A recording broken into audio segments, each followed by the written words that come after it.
This is our board work of the last few days. We've been speaking about the plowing of the world, our last dispensation of 14 to 19.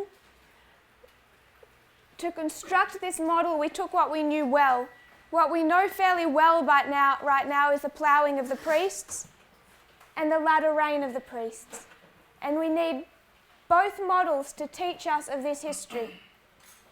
I just want to remind us of the difficult point that I asked everyone to keep in mind yesterday when we're discussing someone like Michael Moore. What was that difficult point? One of the most challenging things that we have to do. But if we don't do it, we continually make mistakes. Sister Joy, do you remember that?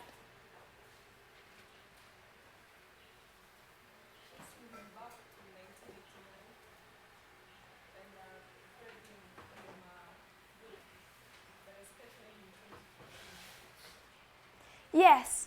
So Michael Moore threading him from 1989, because while this is the priests specifically, we know that this first history, it's the beginning of the 144,000. Michael Moore is relevant to that history, so you must be able to thread him all the way from 1989. But as Sister Joy said, he also has a specific function in ploughing the Nethinims. What does Moore mean? Michael Moore. What does the Moore part of his name mean? What is a Moore? M-O-O-R-E.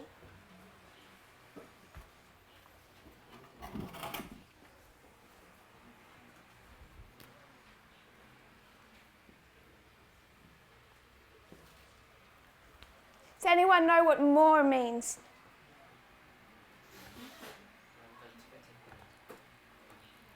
Sorry?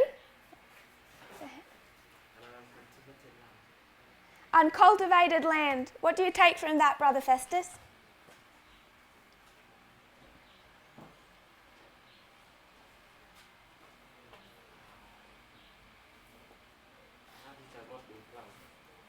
That which has not been ploughed? Fallow ground? Sorry?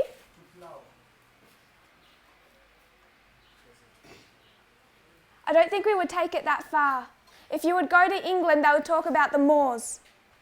And it's just large areas of ground that hasn't been cultivated. But it doesn't mean that it will be cultivated or ploughed. So even when we come to his name, we find a reference to this history, even back 2004, before this ground begins to be ploughed, right when it's you could say a moor or an unworked ground. From the beginning, that's where his work begins.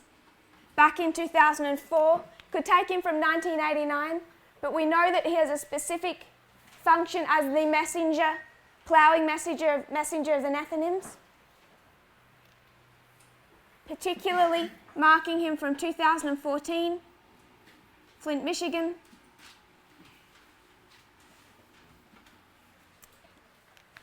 But also back to this 10-year history before, where you could say the ground has not yet been touched. It's unploughed, unworked ground. Fahrenheit 9/11, 2004, when they should be starting to wake up. So we drew these two opposite sides. You have, on one side, Steve Bannon,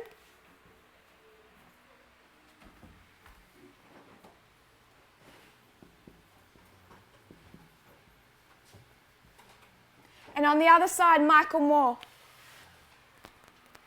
And we're all content to see those two opposite sides developing two narratives for the American people, the public.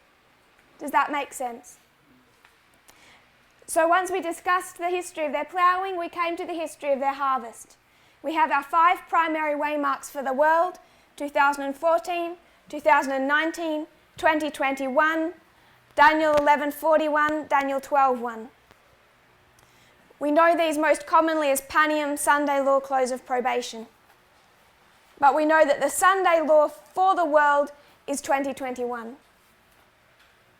So we asked what this period of harvest looks like, and we had a few different thoughts from the class about what type of message we bring them, what composes it. When we go to the world, do we bring to them everything, every requirement from diet to dress, all of these different subjects? Or do we bring them just the testing message of their dispensation? Is that all that they're required to accept? No other requirement to be part of this movement or enter heaven. Some people said no other requirement, that's all they need to be saved, this one test. Other people said they need everything, all truth. And people had, I think most everyone agreed that it would relate somehow to external events and an explanation of external events. There was some different ideas about what that would look like, really how religious that would look, how biblical versus how prophetic in a more unbiblical sense, line upon line, World War I, World War II. So I think people have some disagreements there about what it looks like. What everyone agreed on was that it would be divided into two groups, the conservatives versus the liberals, as they see developing here in the Plowing history between the Steve Bannons and the Michael Moores. Does that make sense? Good so far. So what we did then is we left that, we put that to one side, and I had one sister say that it's problematic because it can seem like we're jumping from one subject to another and they're not related. So this is related. We're going to come around and connect. But I want us to go back and consider the counterfeit. We went right back to the beginning. War in heaven comes down onto this earth, develops into a proxy war between two kingdoms or two churches, the kingdom of God and the kingdom of Satan, the church of God, the church of Satan. We saw that represented in Daniel chapter 2 between a mountain, Israel, and Satan's kingdom, the statue, Babylon, Medo Persia, Greece, Rome. So we compared and contrasted Israel and these kingdoms. And when we look at ancient Israel, we looked at its dynamic, how it was this combination of church and state. We went to the history of Samuel, and we identified that it was a church-state relationship, Samuel being both the religious head of Israel, also the political leadership as well, encapsulated into one individual. We compared and contrasted that with the statue. We went back to the history of Medo Persia, we took Darius, and we went to Daniel 6 as an example of how he is both a king and a god. He's the religious head of Medo Persia, and he's also the state head, encapsulated into one person. But it is the church over the state. Church rules the state. Does that all make sense? So we have that counterfeit. Then we come into the history of Christ. And we saw that in the history of Christ, that there is a division here between church and state. Now we have the early church as led by the apostles, and it does not have state power. We could go back through this history and it makes perfect sense why the Pharisees and John the Baptist would expect that a deliverer is going to deliver them and return them to this model, a theocracy, church and state. It makes sense if you don't understand the rules of parable teaching. Christ came and upended all that and returned to this church power under the apostles, but they no longer had state power. So he has separated the two. We go to Satan's kingdom, and what are they then going to do? It's not going to look like Darius or Alexander, where there's a God king, is it? You're going to come down to the history of, what king did we discuss? What king was that?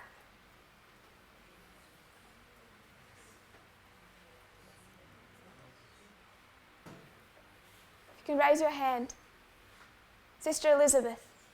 We discussed a king yesterday. We see Darius, he's a god king. He wears both hats. He signs as a decree as a god. When he's a king, he tries to abolish that decree, but he can't, because Darius as God has authority over Darius as king. That makes sense?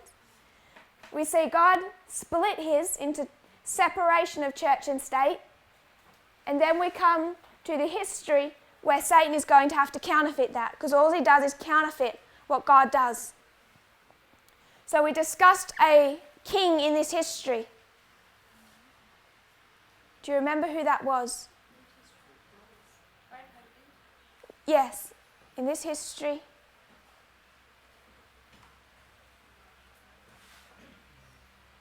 King of the Franks.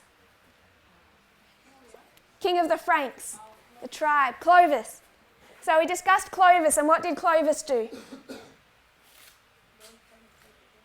Sorry? Clovis?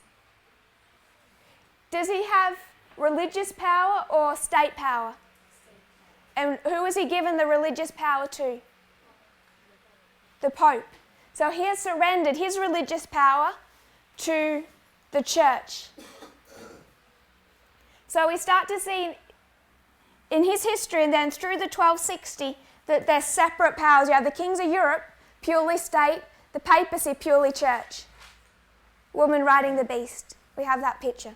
So there's a division here from between church and state.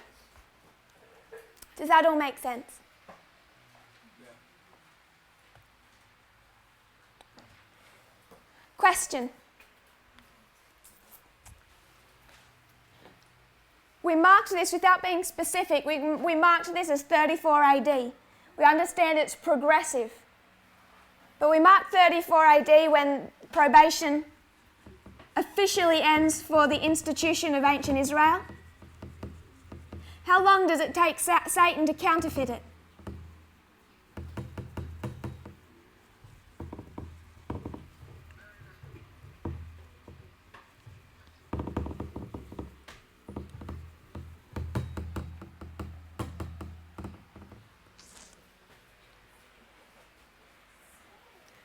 In the history of Christ, there's a division between church and state. They're now two separate entities.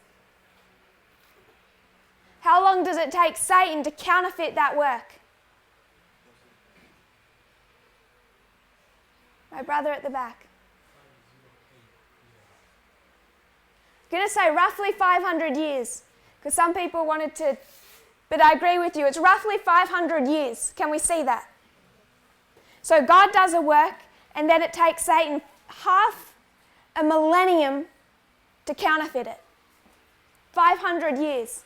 Can we all see that?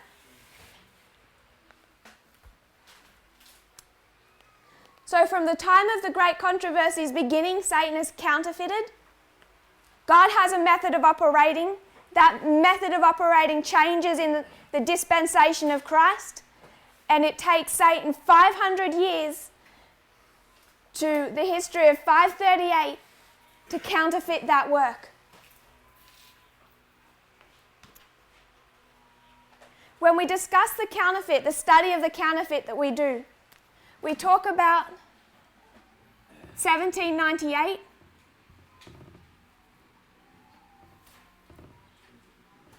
(1798) is the beginning of modern Israel. When do we mark the beginning of modern Babylon? For those who know that study, when do we mark the beginning of modern Babylon?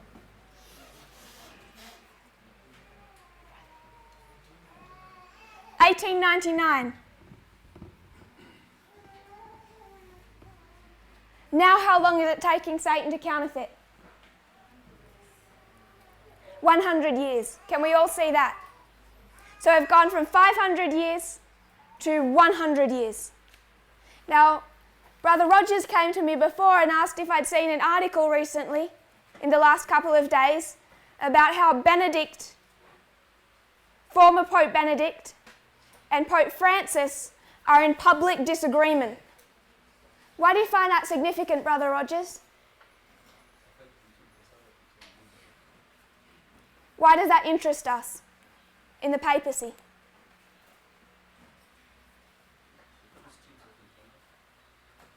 Two streams of information? Anyone else? brother? Okay. Pope Francis is liberal, Benedict is conservative. So we can see that what we have been studying between liberals and conservative. Also inside Catholic is that Two streams of information, my brother? Sister Solange, you're doing... Why is it of interest to us to see two popes? First time in 600 years there's been two living popes at the same time, and they're fighting.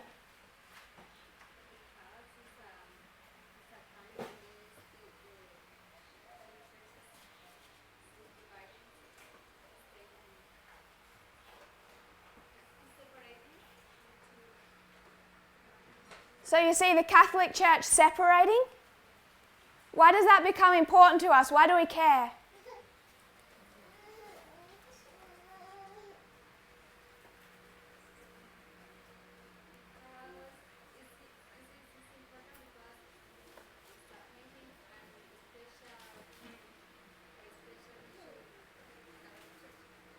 I couldn't hear you, sorry.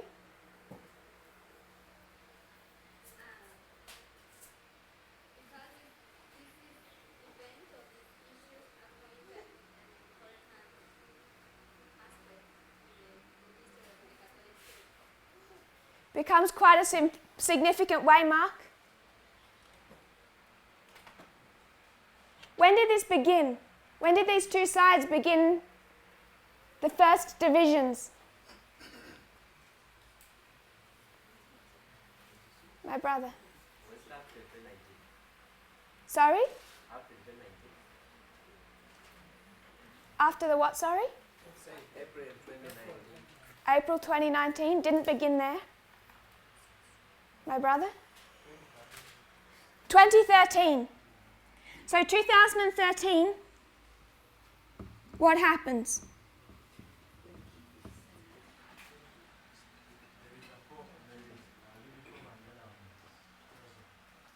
So Benedict retires and Francis is elected. So you see a transition between two. And then how do they get along from 13 till now? First time in 600 years. Two popes living at the same time. And they're publicly fighting. That split in the Catholic Church you can trace back to 2013, the very election of Francis.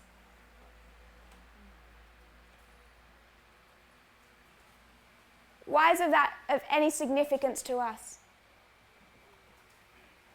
My brother. Because internally the movement, something like that also happened. Yeah, and they all went out disagree, fight against this. What's this date?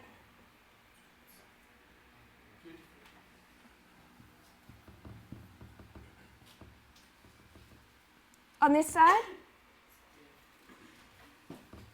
On this side? When did this become inevitable? This transition from one leader to another? When could we have predicted this? Not just 2014, but the change in leadership. 2012. Because something happens in 2012 that becomes the catalyst for a change in leadership. Could say Moses hit the rock. And Miller rejected the message. However you want to see that. 2012 is the catalyst that brought us to 2014 and a change in leadership. 2012, there's a prediction that 2014 will be the Sunday law. Does Elder Jeff accept that prediction? Someone who wasn't here 2 Sabbaths ago, who did hear that prediction and accept it?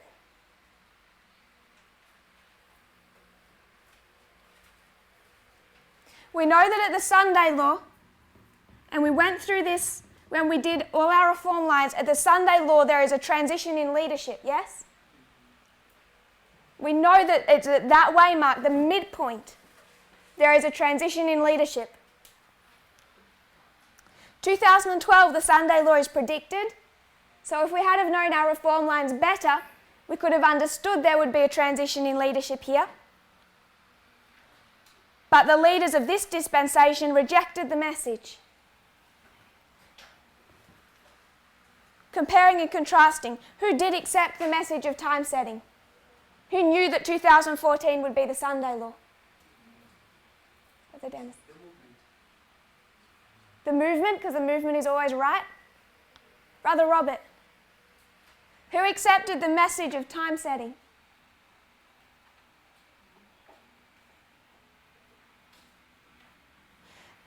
So someone stands up, Parminder, and says in 2 years' time will be the Sunday law. So this way, Mark, you know you see a transition in leadership. The majority of the people in the movement either reject that or aren't particularly aware of it. Comparing and contrasting, you come to 2013 and the counterfeit, there's a transition in leadership. Why would Satan cause a transition in leadership in his church? Brother Robert. Sorry?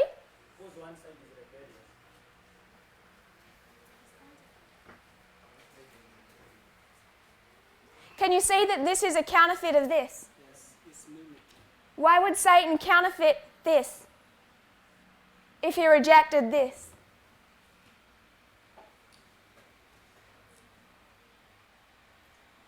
Parminder says 2014 Sunday law. Most people in the movement ignore it or reject it. And yet a year ahead of schedule, Satan's already counterfeited the Sunday law. So who accepted it? Satan. So while we were all either rejecting it or blind to it, Satan knew that this prediction was correct, didn't he? Because we were about to have a transition in leadership, he got one jump ahead of us. And he already put the Catholic Church through that. This had begun in 2012, took us to 2014. In 2012, there's a scandal in the Vatican known as VatiLeaks. It's a scandal showing the mistakes and corruption within the Benedict papacy. So 2012 is the cause of this change in leadership. 2012 was also the cause in this change in leadership. This is the VatiLeaks scandal.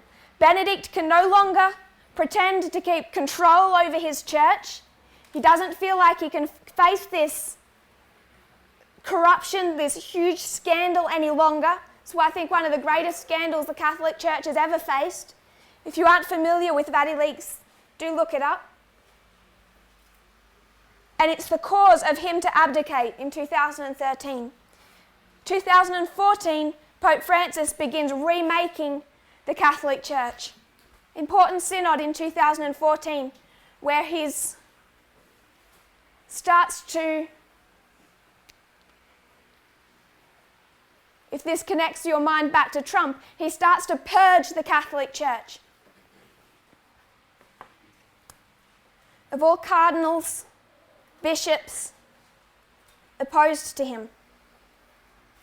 So the only point I wanted to make out of that is this is 500 years to counterfeit, yes? This is 100 years to counterfeit. And now where are we? We're stepping on each other's toes if he's not getting the jump in front of us. Any questions or thoughts on that? Sister Solange.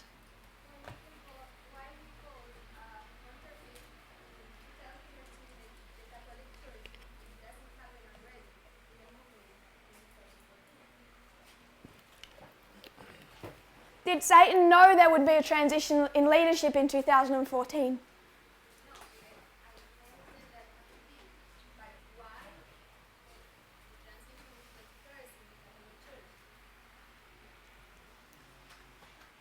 Do you think Satan wants to wait for God to go first? You make the first move, I'll punch second.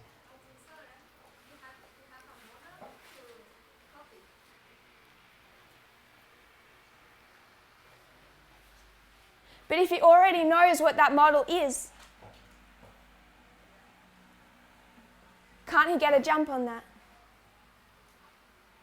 2012 is the catalyst for this. You already know what's going to happen. 2012, he instantly sets in place the same thing in the Catholic Church. What will instigate Pope Benedict to resign.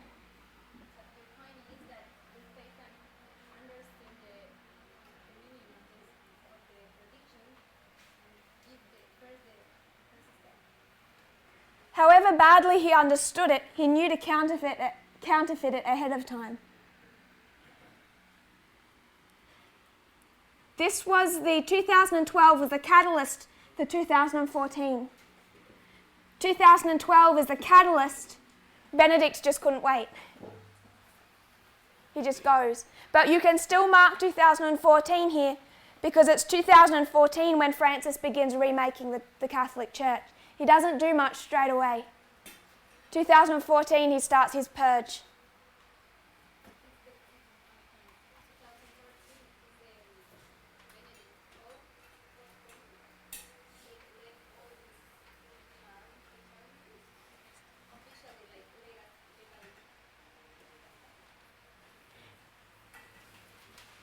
Elder Palminder. The question was, how can Satan do things before Christ?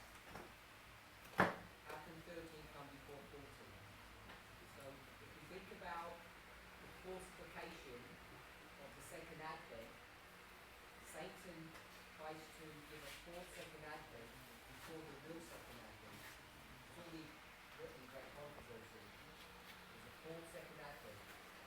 You know that. We already have a witness that Satan, that he knows what's happening, he can try to do things before the genuine thing happens. It's not a new phenomenon that's being introduced there. I think the question was, how can he go before us? He has to follow us. But we know already at the end, he comes before Christ does, because it's a full second advent. You can't give a second advent after the second advent wouldn't work. But we already know that it's not that unusual. It's not new. It's a good question, and that's a good answer. So the question is, why would Satan counterfeit before the original has actually happened? The answer is what Elder Parminder gave, the example of Satan counterfeiting the second advent before the actual real second advent occurs. Because he knows in advance what's coming. He knows about the second advent. And when he knows about it, he's able to counterfeit it beforehand. Is that okay? Makes sense?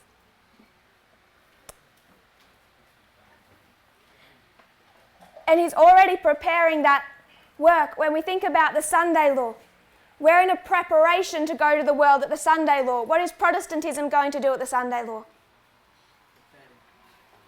Go to the world, isn't it? So isn't he already preparing them for an event that hasn't yet happened, knowing prophetically it will? So all that we wanted to demonstrate from this is that we have 500 years it takes Satan to counterfeit, and then 100 years to counterfeit, and now we are overlapping each other. We're on top of each other. Do you know that we're heading for a direct collision at the Sunday law? They go to work, we go to work, the same point in time. So I want to come back from this and briefly remind ourselves of the counterfeit.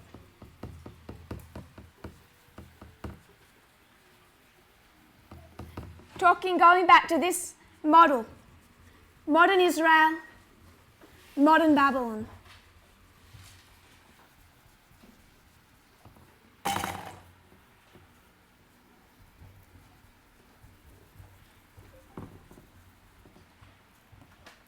We've looked at ancient Israel, ancient Babylon, Medo Persia, Greece, Rome. Now we will review the modern history. So just to remind us, we have ancient Israel in how many steps? Alpha and Omega, beginning and end. Modern Israel. In how many histories? An alpha history. It goes into a Laodicean condition. Omega history. This one begins in 1798. This one begins in 1989. So modern Israel in two histories, Alpha from 1798, Omega from 1989. We're okay with that? So when we talk about modern Babylon,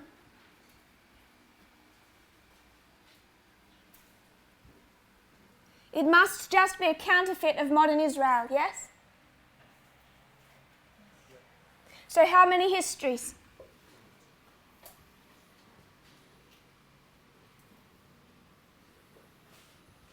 It must have an alpha history and an omega history. And between them, they must go back into a scattering time. So an alpha history and an omega history. If you haven't seen this study before and you're confused, this is just Millerites and 144,000 are two reform lines, Daniel 11:40 part A, Daniel 11:40 part B. Time of the end, time of the end. That's how we construct modern Israel. Coming to modern Babylon must just be a counterfeit then of modern Israel, meaning that it must have an original alpha history, its beginning, then going into a Laodicean condition, and then again being gathered in its omega history.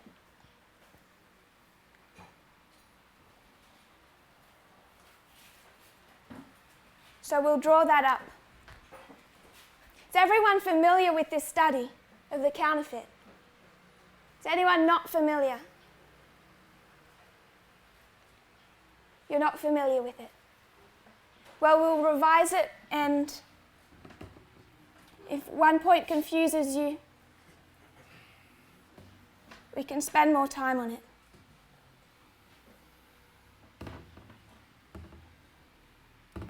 If we were to construct the history of modern Israel, we would see that from 538 to 1798, what was the condition of God's people? 1260 years of scattering time, of captivity, yes? And then God is going to bring them out in 1798. And this is the beginning point of modern Israel. What does he do to bring them out? 3 angels' messages and raising up a messenger to deliver them. William Miller. So you have a messenger raised up to give the first angel's message. He's going to have an increase of knowledge until 1818.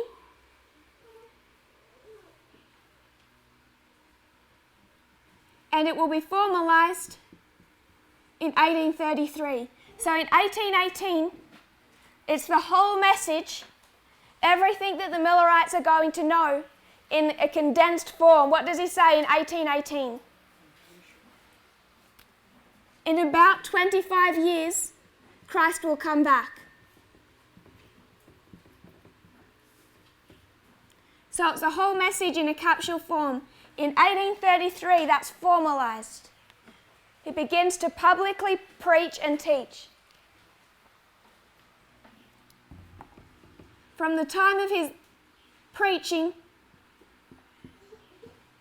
we know it swells until October 22, 1844. It's a 46-year history. And October 22, 1844, what is their experience? Sister, October 22, 1844, what is their experience? Sorry? Disappointed? Disappointment and failure. We're all okay with that.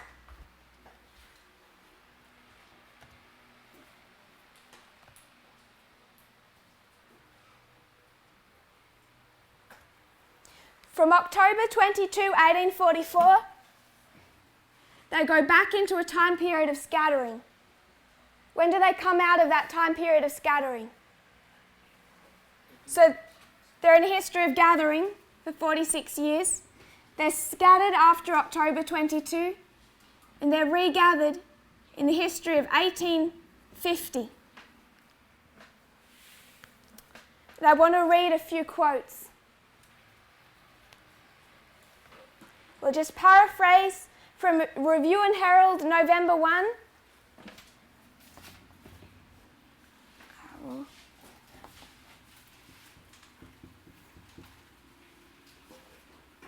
Review and Herald, November 1, 1850, paragraph 9.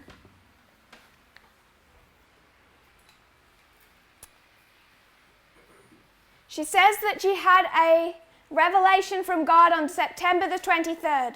So her revelation was earlier, but she's recording it, sharing it on November the 1st.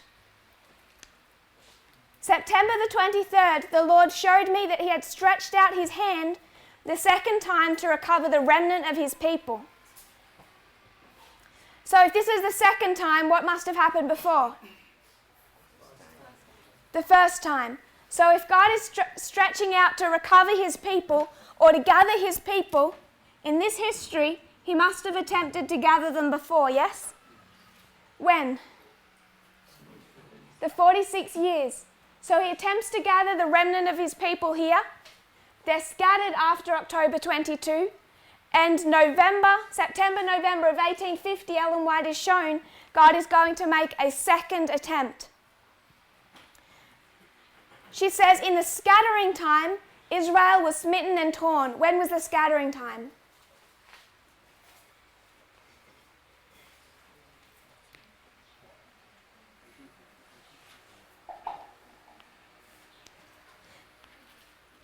(1844 to 1850).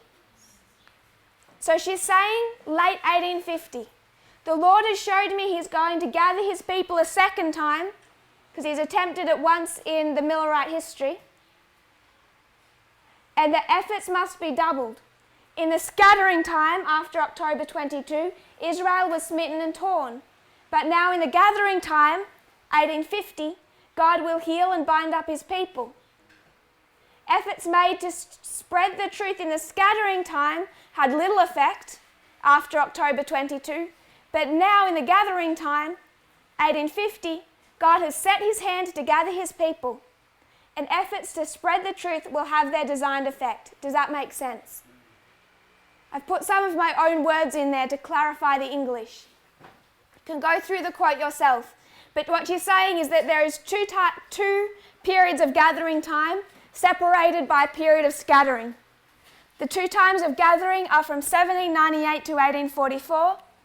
Then Israel was smitten and torn by the disappointment of October 22. Now God is going to attempt again to gather his people in the history of 1850. Is that all clear? Yes.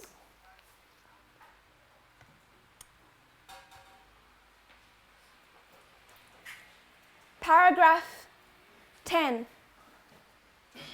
The Lord showed me that the 1843 chart was directed by the hand of God. So on the same day, she's going to state that this chart, the 1843 chart of this history, was directed by the hand of God. This is where we say that she gives her stamp of approval to the 1843 chart. The Lord showed me that the 1843 chart was directed by his hand and that no part of it should be altered, that the figures were as he wanted them.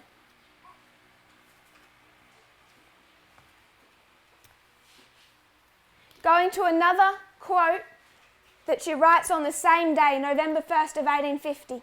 You'll find this one in Manuscript Releases, Volume 5, 5MR 202.4. 5MR 202.4.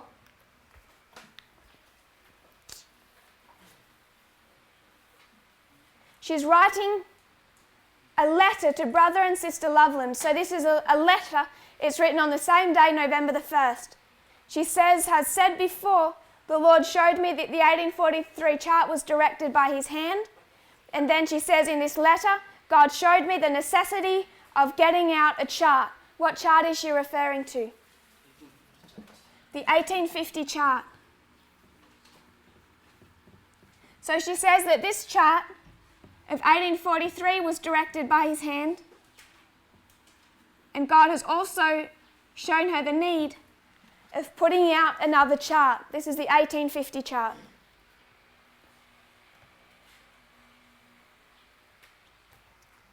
So 1850, the beginning of a gathering time. And how does that work out for them?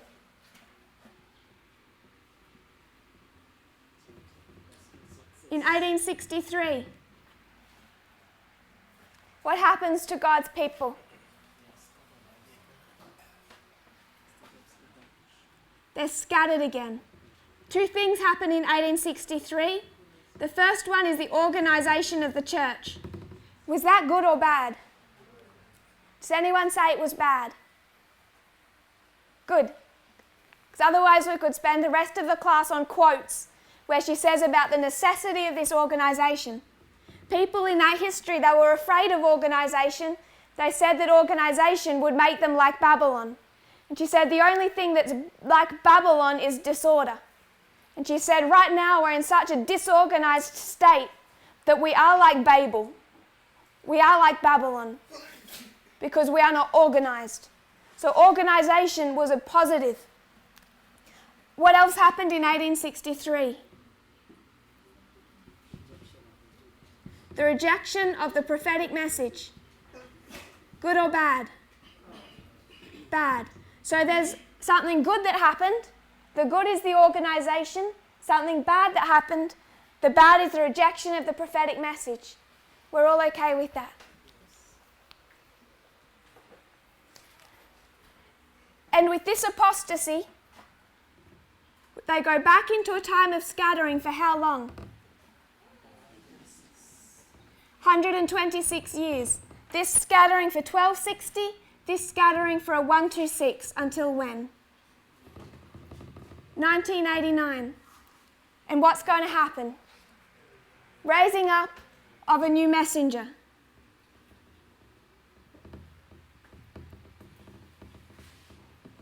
Elder Jeff Pippinger.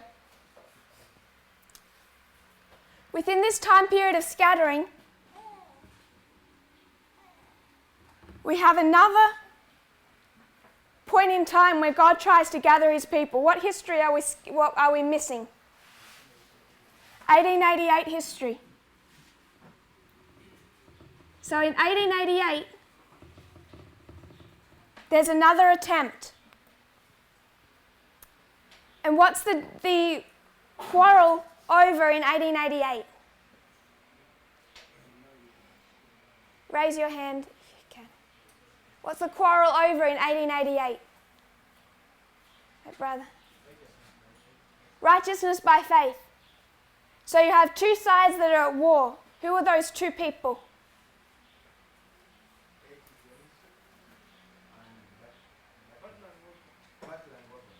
Butler and Wagner. We know Jones is there, but we'll refer at the moment to just Butler and Wagner. Butler, what is his position within the church? Leadership. So he's in a position of leadership. Wagner? Position of leadership? No. Comparative nobody. In opposition to the leadership of the church.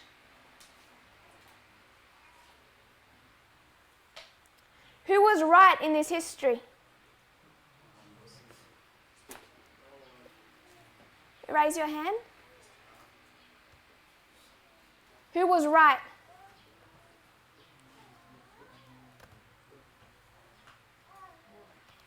Both. We all okay with that? Ellen White says, neither of them have all the light on the subject. So if neither of them have all the light, what does that imply? there's an issue here where neither of them have all the light on the subject. Wagner has issues, Butler has issues. And because of that, is this history successful to complete the work of the third angel? No. Prior to 1888, in 1886, Butler writes a book.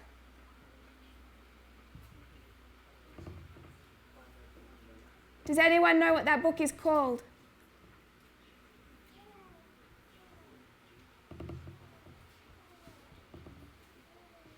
It's an attack on the position of Wagner. Is that okay?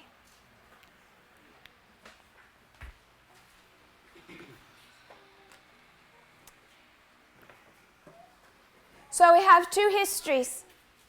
We have 1798, beginning the Alpha history of modern Israel. Comes to a disappointment in 1844 because it's a history of failure. In 1850, God still tries to finish the work to regather his people. Instead, they go into apostasy. They reject the prophetic message in 1863. In Acts 27, what happens in 1863? The ship goes off course, but they do organize as a church, which we understand to be positive. It begins a 126 years of scattering. Within that period of scattering, you have the history of 1888 and this time period where they could have or were given the opportunity to again finish it under the message of Jones and Wagner. But they faced opposition from the leadership of the church. So there is a division, a war, civil war within the church between these two sides over justification by faith. 1886, 2 years before this General Conference session, Butler, the leader, writes a pamphlet attacking the position of Wagner.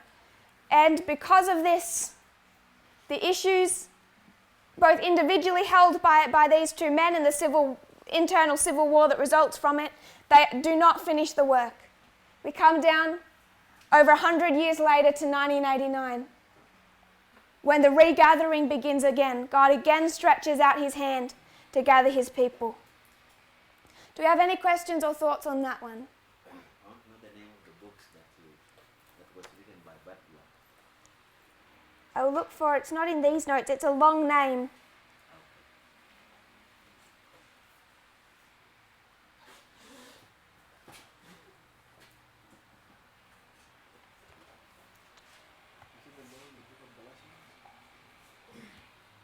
Sorry? Is it the law in the book of Galatians? Something is book like that. Yes, but it has a longer name than that.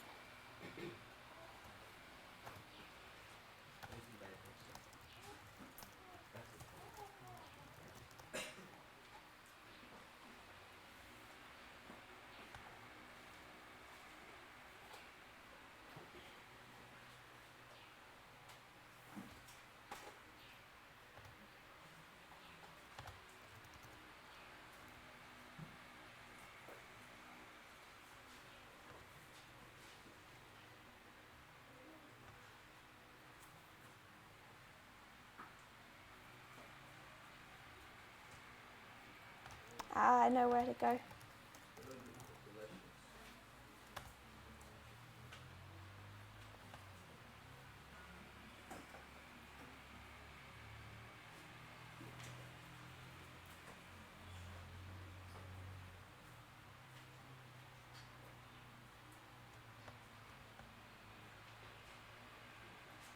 Can't find it right now. I'll find it before the next class.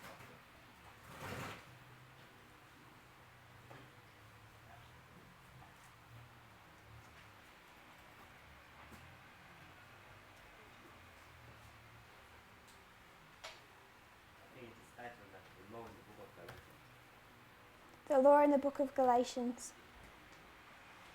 I know that's part of it, I just thought it was longer than that, but it doesn't matter now. Well, I'll find it. That would be enough to find it anyway. So 1989, they enter another time period of gathering.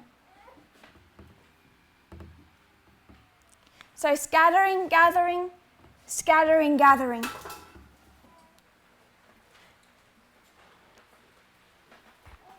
This is just a rough outline of the history of modern Israel. It's the history of this. Millerite to 144,000. So we understand that if Satan counterfeits, that this model must be what he counterfeits. And in 1798, what's the condition of the papacy? So just as God's people begin to be gathered, what happens to the counterfeit? Scattered.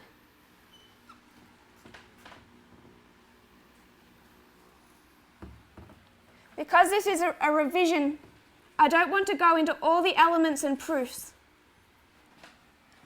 But we teach that they came out of that scattering time in 1899. 1798, scattered. 1989, they begin to come out of that scattering time. They begin to be gathered. And who was raised up here? Pacelli. Eugenio Pacelli.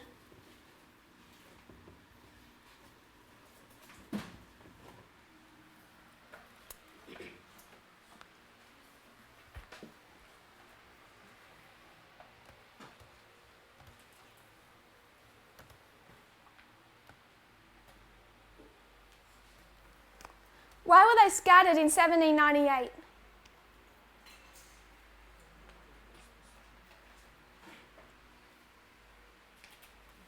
Why was the papacy scattered in 1798? Sister, why were they scattered?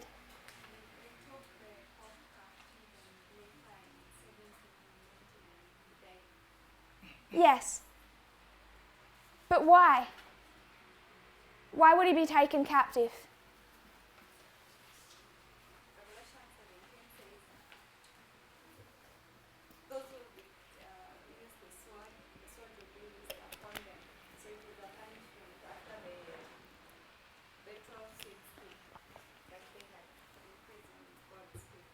Who's punishing them?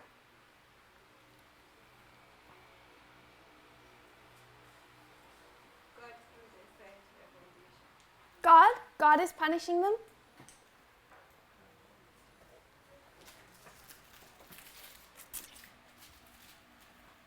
Do it over here.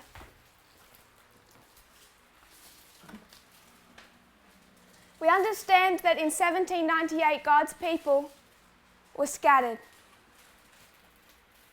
I'll go over and use this one we're more familiar with. We know 1863 they're scattered. So this is God's church. And remember before we had the two images of Daniel 2. There's the mountain and the statue. Got those two pictures. And we see them as the whole of the great controversy, from the war in heaven to the proxy war on earth. So we have God's church. And does God's church always do what he tells them to do? So God is their boss, and he tells them to do something. They have a set of tasks. When they stop doing those tasks, they go into apostasy. So in 1863, they're scattered. They're sent into captivity. Why do God's people go into captivity? Abominations. They have a boss. He tells them to do something. They don't do it. What's that called? My sister. Apostasy. When did they go into apostasy on this line?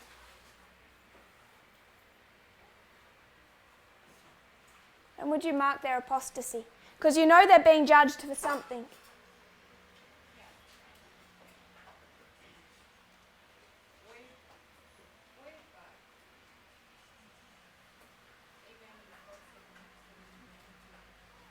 God's people? Why would he judge them in 1863 for something that they did prior to 1798? Because he's tried to gather them in that history. So they can't have been in apostasy here. God's people are in apostasy here.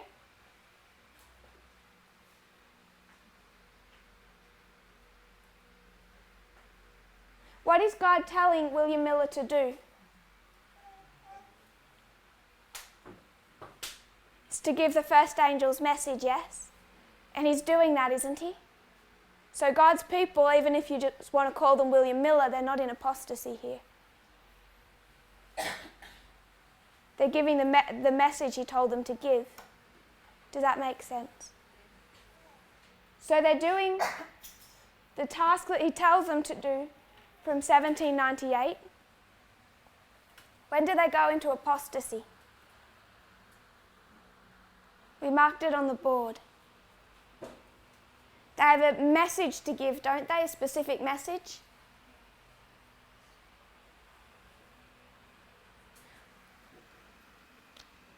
Does anyone else know the history of 1850?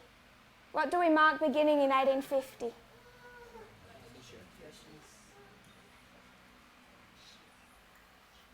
The Laodicean condition. So it's in 1850 that we mark the apostasy. We're told that it's in the history of 1850 they go into the Laodicean condition. So if they're scattered in 1863, you must know that prior to 1863, somehow they've begun to disobey their boss. Does that make sense?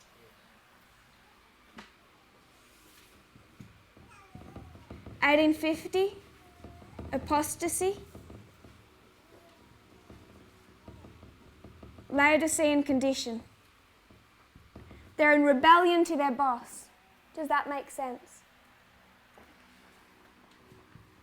Rebellion. So God's church has a boss.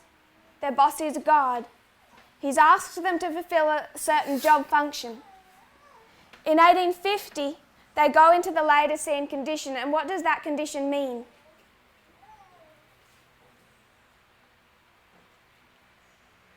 Does anyone want to summarize that? Raise your hand. My brother. They go into the condition of worldliness? What does that look like?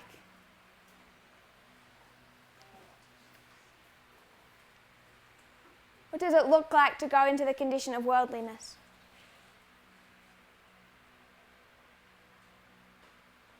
Anyone?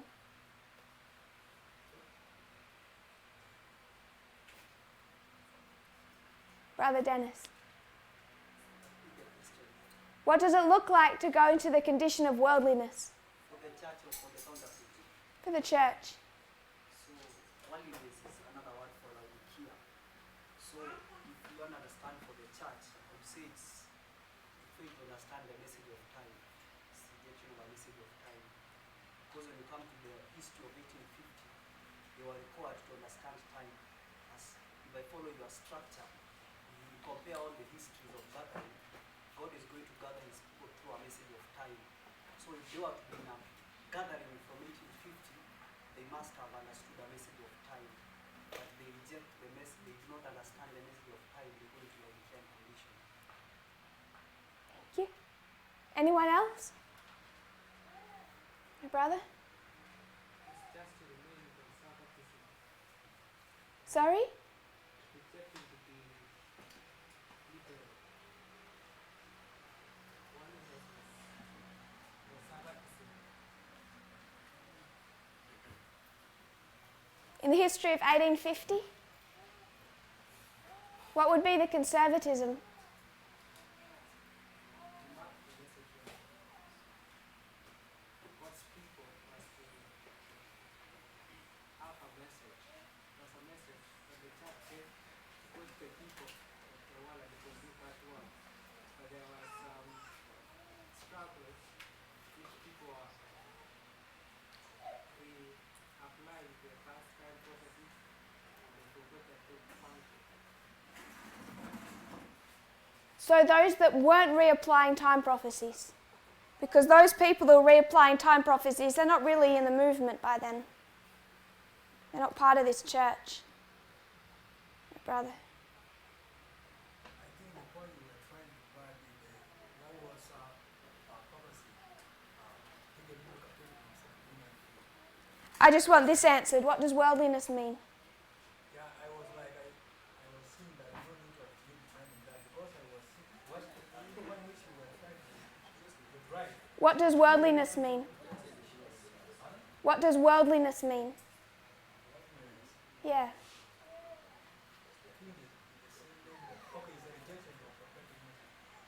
Rejection of a prophetic message. Brother Rogers. I read from the book Early Writings. You have two things. You have the work of God, and now you have the people turning away their eyes from the work of God and looking into the world. Money, buying cars, and building houses. This is the context of the book. Is there anything wrong with buying cars and houses and... The problem is they're supposed to do the work of God. They've turned away the work of God. They are concentrating their interest more on the world than doing the work of God. So you're saying they've become distracted by life? Anything you want to add to that? Yeah. It's like Brother Rogers, anything you want to add to that? Within the context of the book. To define worldliness. They're distracted by the normal functions of life, where they're not focusing their attention on the work that they're meant to be doing. And I could add also that the Laodicea could also mean buying into the theological concepts of the world. And part of that, buying into the theological concepts of the world, which is what Brother Dennis referred us to. And to understand that, you took that from early writings. Which chapter? Sorry? Covetousness. So it's taking from early writings, chapter covetousness. You're familiar with that, sister? I heard someone's agreeing. You agree with this? Yes, you agree with this. When I look at worldliness, that's the definition I was looking for. You go to early writings in the chapter on covetousness. That's when she's discussing the later scene condition they were coming into in the history of 1850.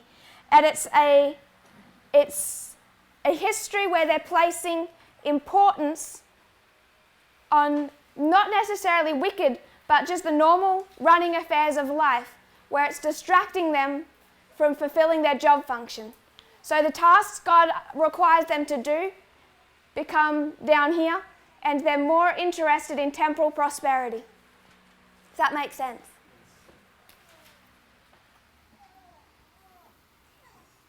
So we know that in 1798,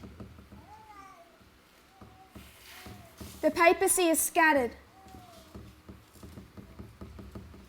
It goes into captivity. So my sister, I forgot your name, sorry. Caroline. Sister Caroline, we're comparing and contrasting God's church and Satan's church.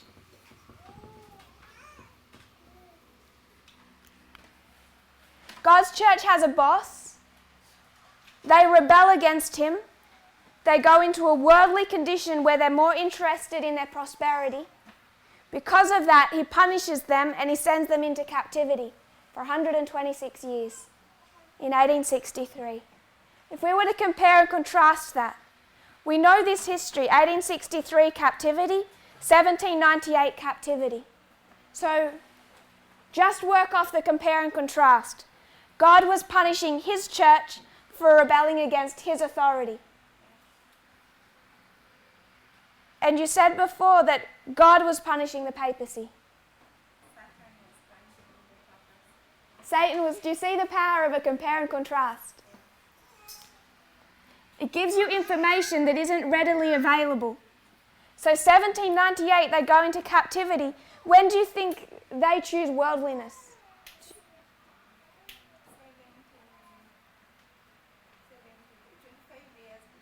Yes, 25 years before in 1773. Now, they're given a choice here. The kings of Europe come to them and they said, you can have your lands, you can have all these territories that we've taken from you, we'll give it all back, you can have it back, as long as you abolish the Jesuit order. They choose the land. What are they choosing? Sister.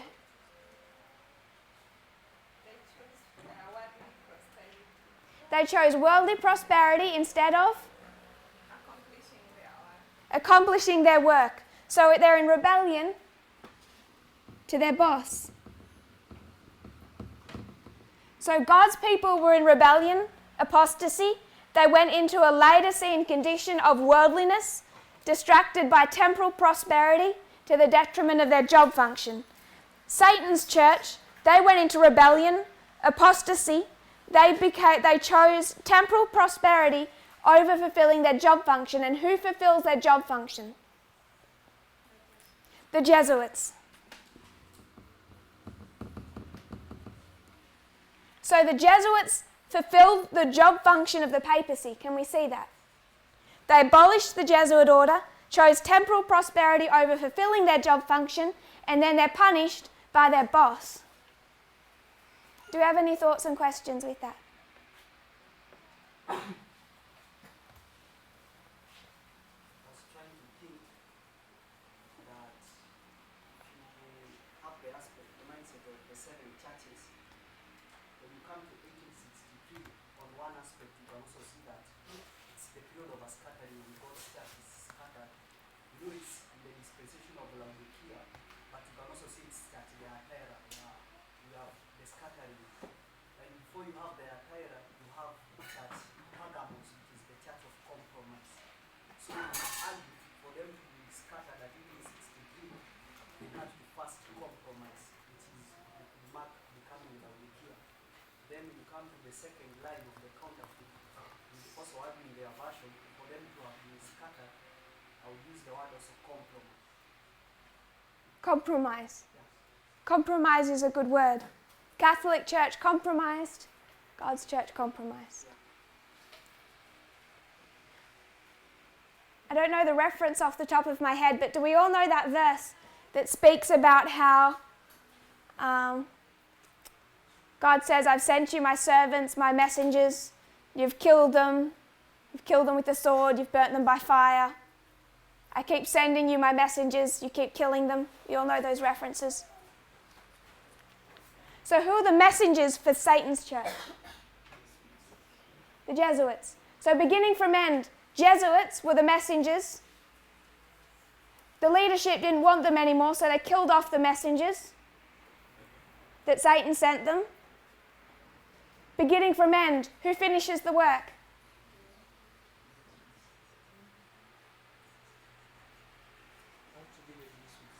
Has to be the Jesuits. The Jesuits were the messengers originally.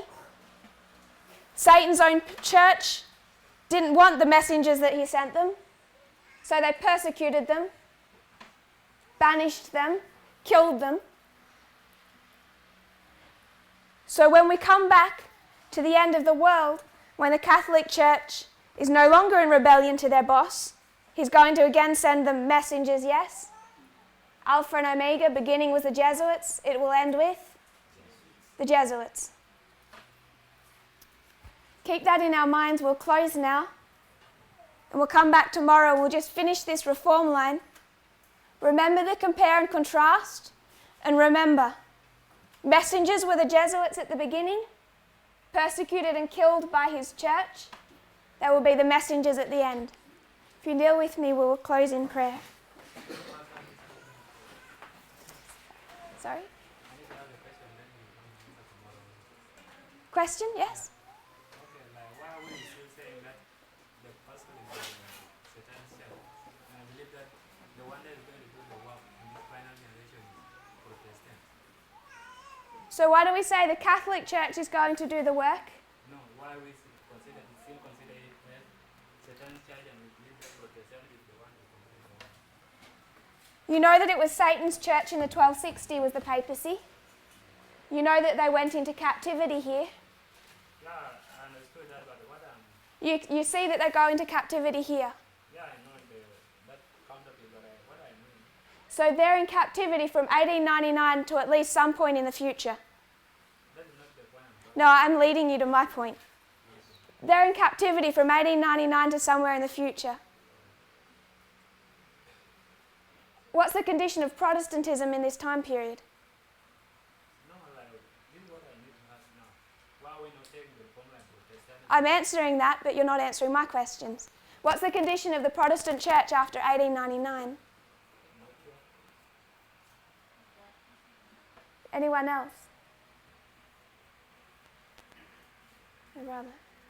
Come like mother. They are in the same condition as mother.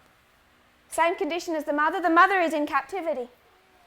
Yeah, all of them also they are in captivity. You think the daughters are in captivity? Yeah. The daughters are running riot in the United States. In 1863 in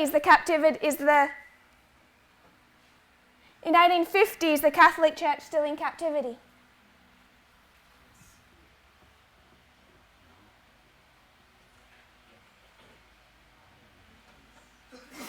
In 1850 is the papacy in captivity?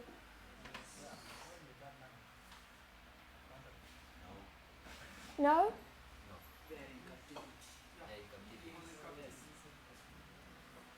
Because the captivity ends in 1890. Think about the internal condition of the Catholic Church. In 1869, they have all their papal states taken away. So from 1798 through to the 1900s, that is a whole century where piece by piece the kings of Europe are taking everything from the papacy. They still had their papal states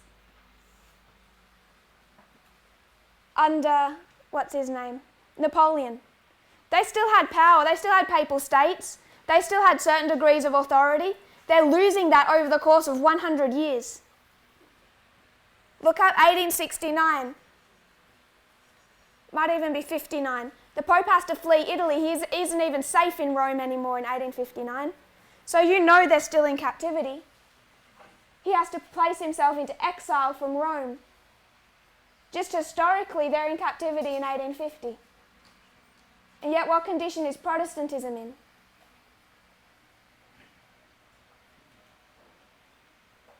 Christ had to have come back in 1863. Who finishes the work? Protestantism. So were they in captivity? No. Who was being judged for slavery? Protestantism. So they were active, weren't they?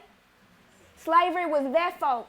Ellen White says, the world's sin lies at the door of the Protestant churches. So they're active, the Protestant churches are active in 1850, 1863. They're not in captivity.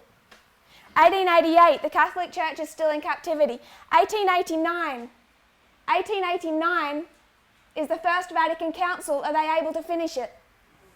No, they have to cancel their First Vatican Council because they're under so much political pressure from the kings of Europe, it's not safe for them to meet.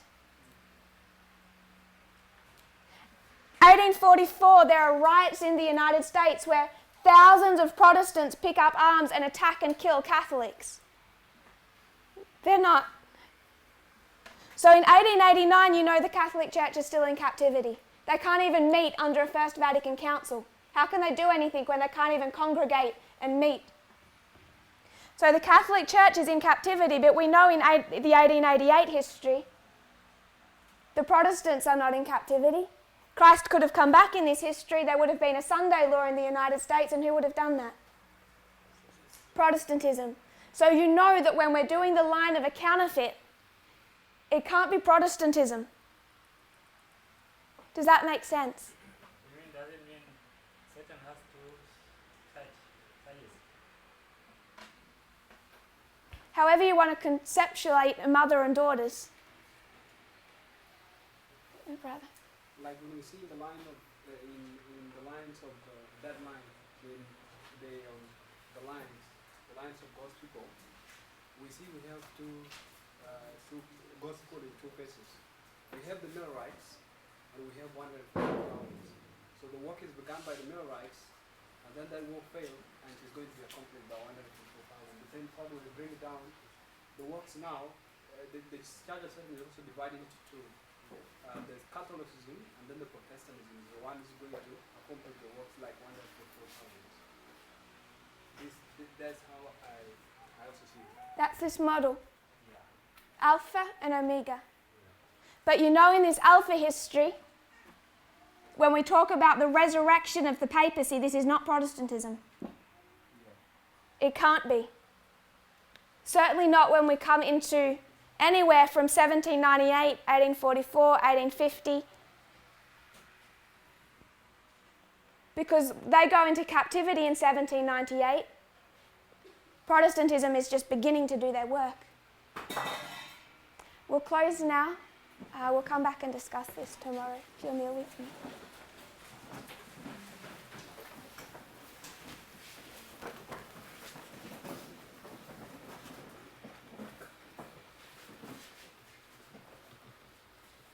Dear Father in heaven, thank you for our blessings. Thank you, Lord, for the power of this methodology. We know that we still have questions, many questions, much to understand and discover. Lord, I pray that you will guide us through your methods to a common understanding of these subjects. May we understand the work you're doing in your movement. May we also be able to trace the work of the enemy and understand what we're up against, the forces that we face in the world, Lord, that we must counteract. I pray, Lord, that you'll be with us through the rest of today. In Jesus' name, amen.